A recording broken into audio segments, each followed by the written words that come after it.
اعوذ باللہ من الشیطان الرجیم بسم اللہ الرحمن الرحیم والصلاة والسلام علی رسولہ الامین وعلی آلہ واصحابہ اجمعین الی یوم الدین۔ ناظرین کرام،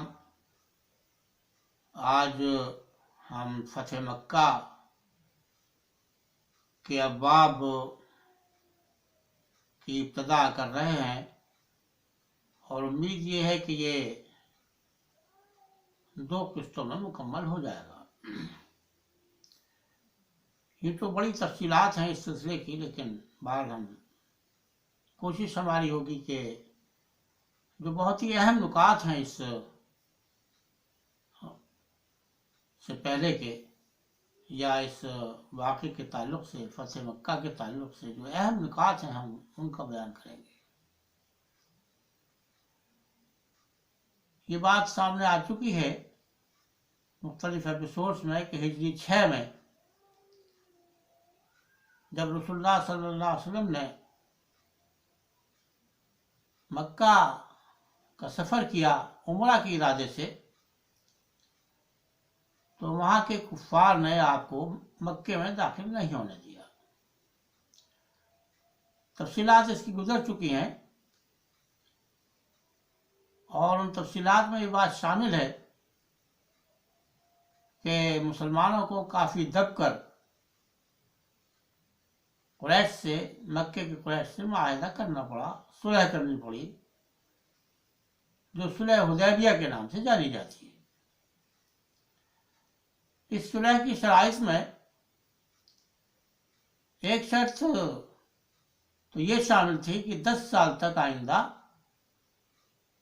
قریش اور مسلمان ایک دوسرے سے جنگ نہیں کریں گے، اور دوسری شرط اس میں یہ تھی کہ دونوں اپنی اپنی جگہ، مسلمان بھی اور قریش بھی، عرب کے کسی بھی قبیلے کے ساتھ دوستانہ معاہدے کر سکتے ہیں، دونوں اپنے اپنے حلیف بنا سکتے ہیں کسی بھی قبیلے کو۔ تو اس شرط کے لحاظ سے یہ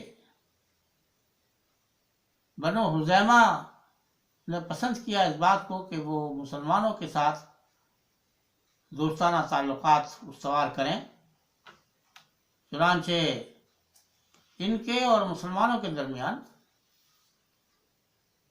یہ دوستی کا معاہدہ طے پا گیا۔ ادھر دوسری طرف قریش کے ساتھ قبیلے بکر نے اپنا عہد کیا دوستی کا، تو مسلمانوں سے قبیلہ خزاعہ نے عہد و پیمان کیا، اور قریش نے قبیلے بکر نے سے قریش کے ساتھ قبیلے بکر نے عہد و پیمان کیا۔ اب ظاہر ہے قریش کے دوست بنو بکر ہو گئے، اور مسلمانوں کے دوست قبیلے خزاعہ ہو گیا۔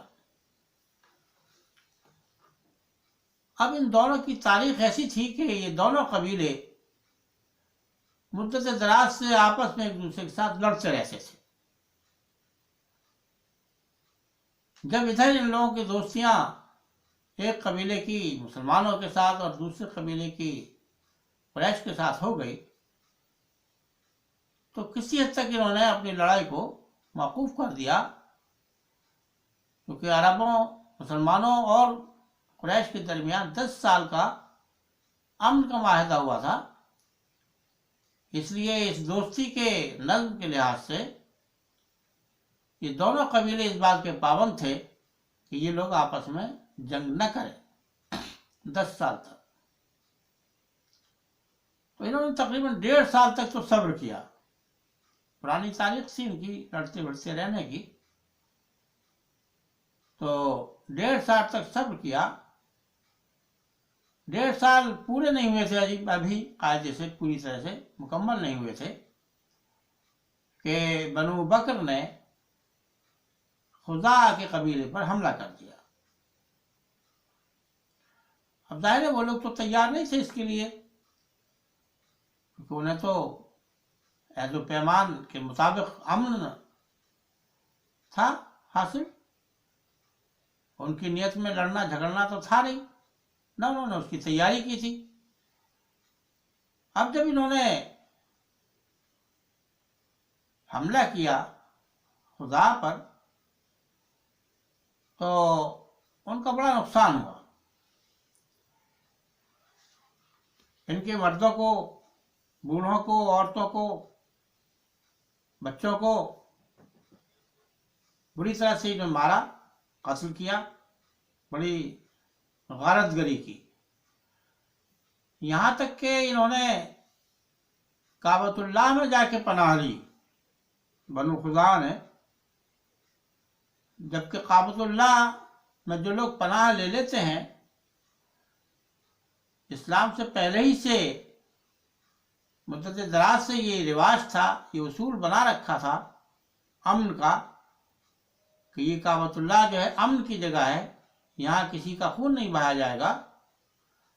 لیکن جب بنو خزاعہ نے وہاں پناہ لی تو ان لوگوں نے وہاں جا کر بھی خونریزی کی اور ان کو بہت بری طرح سے ستایا. تو یہ بکر کی طرف سے زیادتی ہوئی. بکر قریش کے حلیف تھے، تو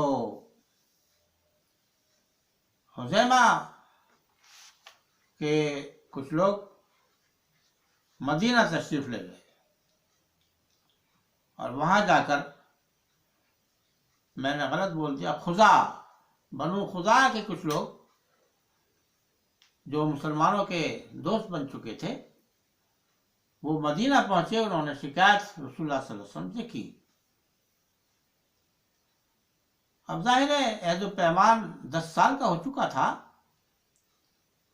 بنیادی طور پر یہ قریش کے اور مسلمانوں کے درمیان ہوا تھا،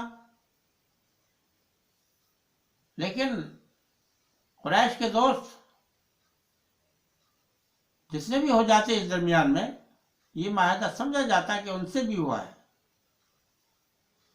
تو قریش کے ایک حلیف نے جب آپ کے ایک حلیف کے اوپر حملہ کیا تو یہ کیسے ہی تھا جیسے قریش ہی نے حملہ کیا مسلمانوں کے اوپر. تو آپ نے اس کی تحقیق چاہی. پیارے نبی صلی اللہ علیہ وسلم کی یہ عام عادت تھی کہ وہ اس قسم کے معاملات میں جب تک تحقیق نہیں کر لیتے تھے اس وقت تک کوئی قدم نہیں اٹھاتے تھے. چنانچہ آپ نے قاصد بھیجا مکہ.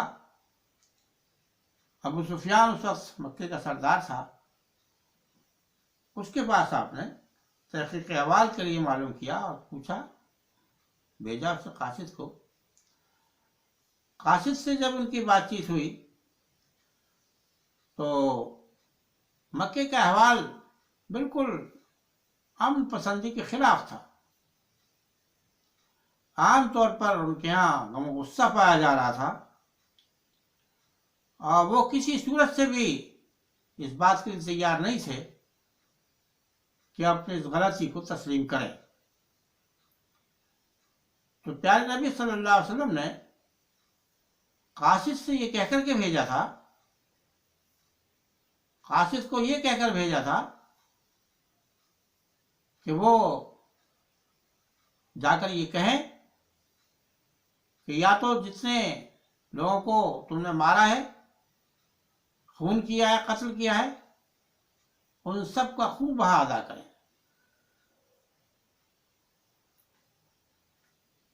اور اگر خوب بہا ادا نہیں کرتے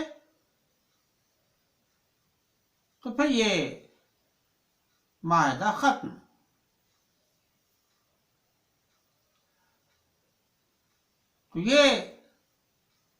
تو جو دوسری شرط تھی معاہدہ ختم کرنے کی، بڑی تعداد میں وہاں مکے کے لوگوں نے یہی جواب دیا کہ ہمیں یہ دوسری شرط جو ہے یہی منظور ہے۔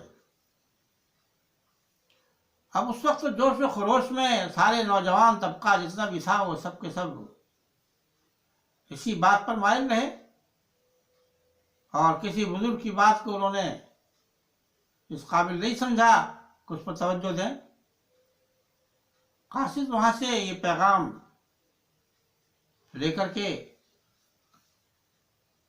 نفی والا پیغام، پیارے نبی صلی اللہ علیہ وسلم کے پاس پہنچ گیا۔ اس نے کہا کہ یہ لوگ تیار نہیں ہوئے سوائے اس کے کہ وہ تیسری شرط یا دوسری شرط جو آپ نے پیش کی تھی معاہدے کے ختم ہو جانے کی، اس کے لیے انہوں نے کہا کہ یہ شرط ہمیں منظور ہے۔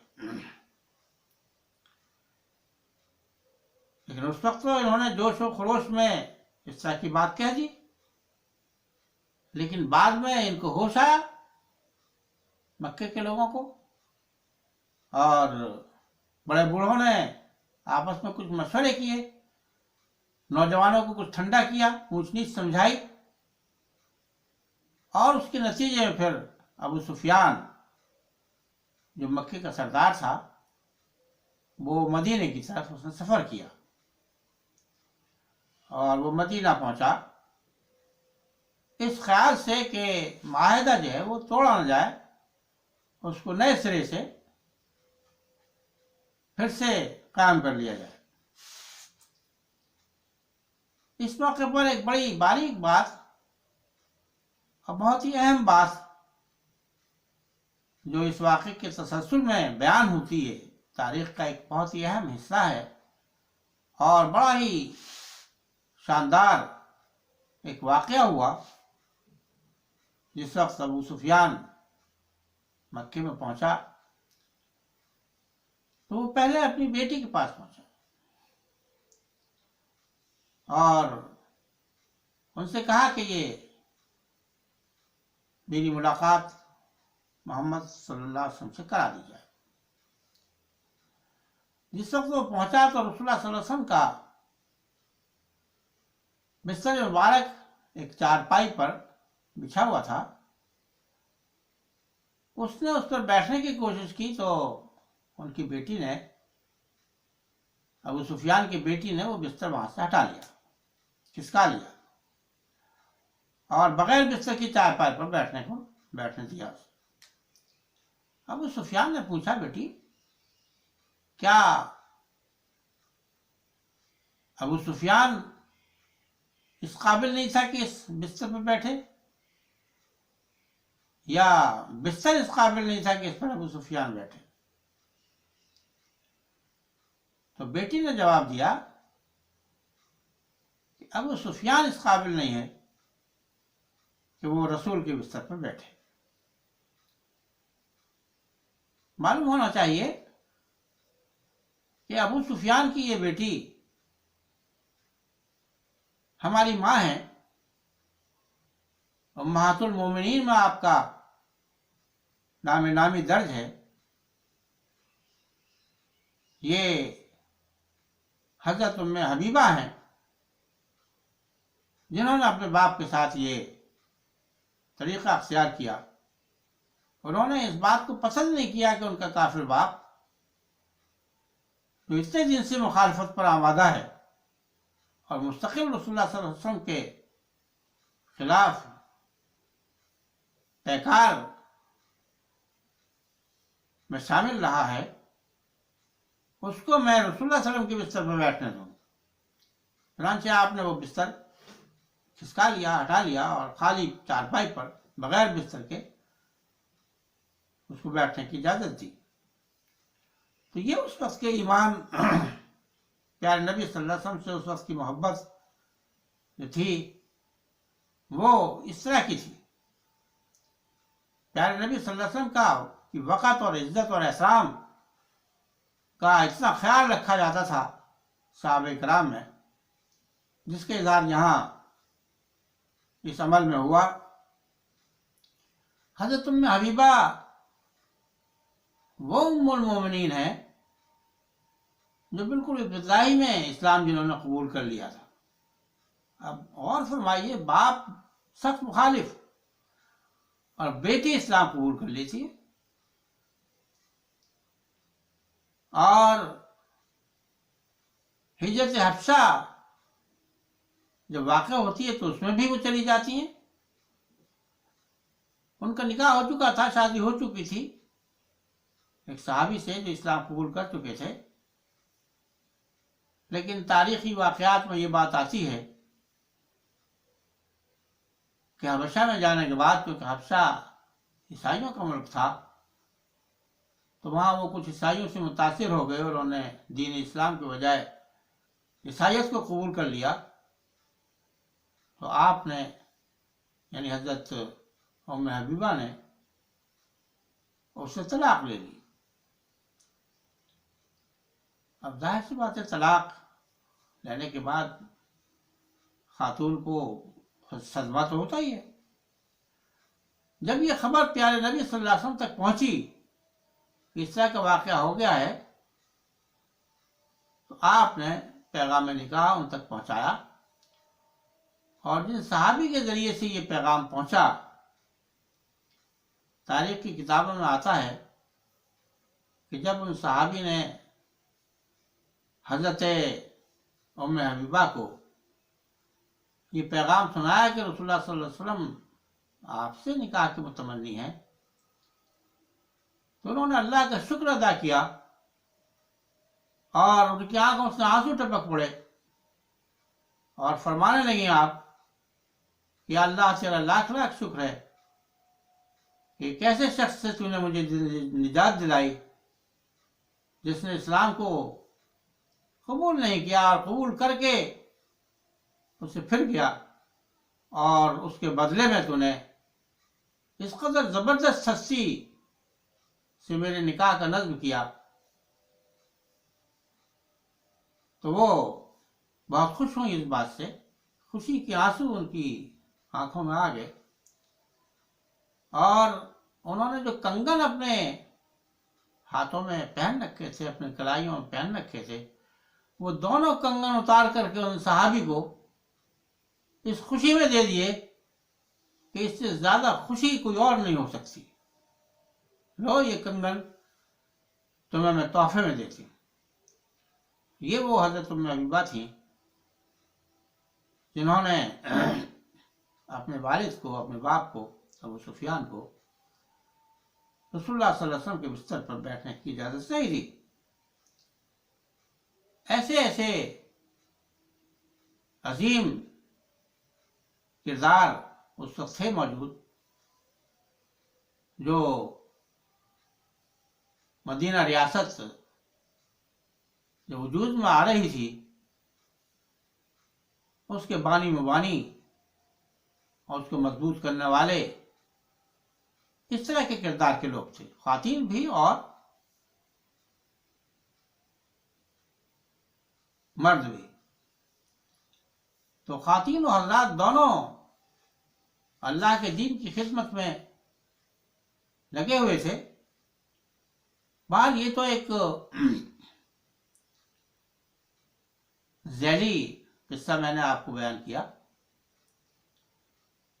جب ابو سفیان کو موقع ملا رسول اللہ صلی اللہ علیہ وسلم سے گفتگو کرنے کا، اس نے درخواست کی رسول اللہ صلی اللہ علیہ وسلم کے سامنے، تو آپ نے اس کی اس درخواست کو قبول نہیں فرمایا اور کہا کہ اب وہ وقت نکل گیا، عہد و پیمان تم اپنی طرف سے توڑ چکے ہو،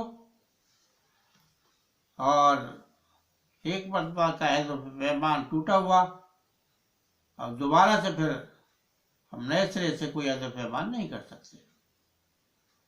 وہ عہد و پیمان جو پہلے ہوا تھا صلح حدیبیہ کے نام سے مشہور ہے، اس میں خود ایسی شقیں تھیں جو خود مسلمانوں کے لیے پریشانی کے باعث تھیں.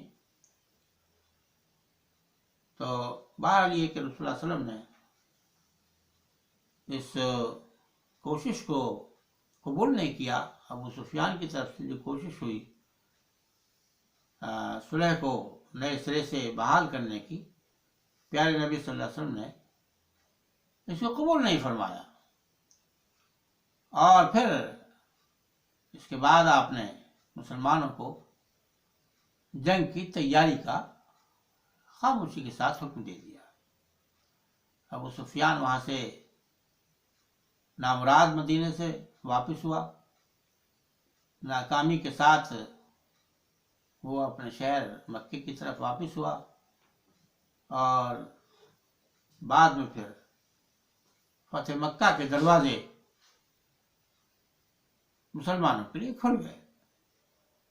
باقی فتح مکہ کی طرف رسول اللہ صلی اللہ علیہ وسلم نے اقدام کیسے کیا، کس طرح سے فتح مکہ ہوئی، کن احوال سے آپ گزرے، مسلمان گزرے، اور کس احوال سے مکے کے لوگ گزرے، اس کا تذکرہ انشاءاللہ آئندہ کریں گے۔